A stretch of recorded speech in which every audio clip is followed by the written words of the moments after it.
આમ આદમી પાર્ટીમાં ગોપાલ ઇટાલિયાની ભવ્ય જીત થયા પછીથી હવે ગોપાલ ઇટાલિયા પાટીદારના નેતા હોય એવું, પક્ષના તો ખરા જ, પણ કેવળ પાટીદાર ને નિર્ભર એવા નેતા હોય એવું વિશેષ કરીને લાગી રહ્યું છે. કારણ જેટલા લોકોએ પાર્ટી છોડી એમાં પાટીદાર એક જ, બાકી બધા ઇતર જ્ઞાતિના. હું આપને કહું, મહેશભાઈ સવાણી જે સમયમાં આમ આદમી પાર્ટીમાં હતા, એને પછી ધંધાના બારણા સર ઈ પણ એને રાજીનામું સુરત વાળાએ છોડી દીધું.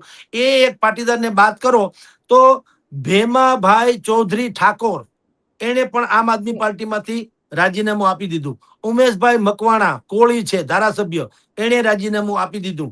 રાજબા ઝાલા ક્ષત્રિય નેતા છે રાજકોટના, એને પણ આમ આદમી પાર્ટીમાંથી રાજીનામું આપી દીધું.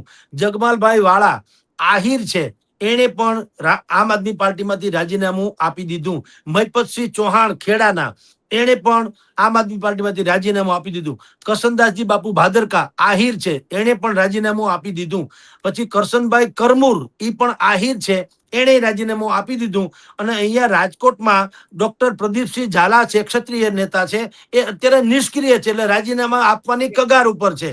રમકુભાઈ, એટલે આ તમને કહી દઉં કે જેટલા મેં નામ વાંચ્યા એ બધા નામમાં પાટીદાર એક જ, મહેશ સવાણી, બાકી બધા ઇતર કાસ્ટ.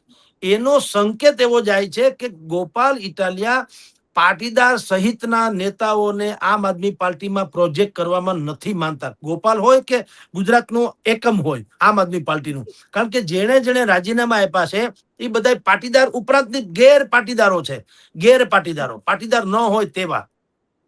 અને અત્યારે પણ આપણે જાણીએ છીએ, તમે અનેક વખત ટીવી ચેનલ્સમાં જોયું હશે કે જ્યાં જ્યાં પાટીદારોનો ગઢ હોય છે ત્યાં ગોપાલ ઇટાલિયાની સભા ભયંકર હિટ જઈ રહી છે. પાટીદારોનો ગઢ, ઈ શબ્દ એમાં ઇન્વર્ટેડ કોમા છે. એટલે તમે જે વાત કરી એને મેં આગળ ધપાવી કે આ પણ એક જાતનું સમીકરણ છે જેમાં લોકોને એમ લાગે છે, આમ આદમી પાર્ટીના અમુક લોકોને, કે ગોપાલ ઇટાલિયા હવે આમ આદમી પાર્ટીમાં તો છે જ, બરાબર છે, પણ એ પાટીદારોની પાર્ટી બનતી જાય છે એવી કોશિશ એની વિશેષ રહી છે. મને તો ત્યાં સુધી સમાચાર મળ્યા છે કે નજીકના ભવિષ્યમાં હજી કેટલોક રાજીનામાનો દોર શરૂ થશે.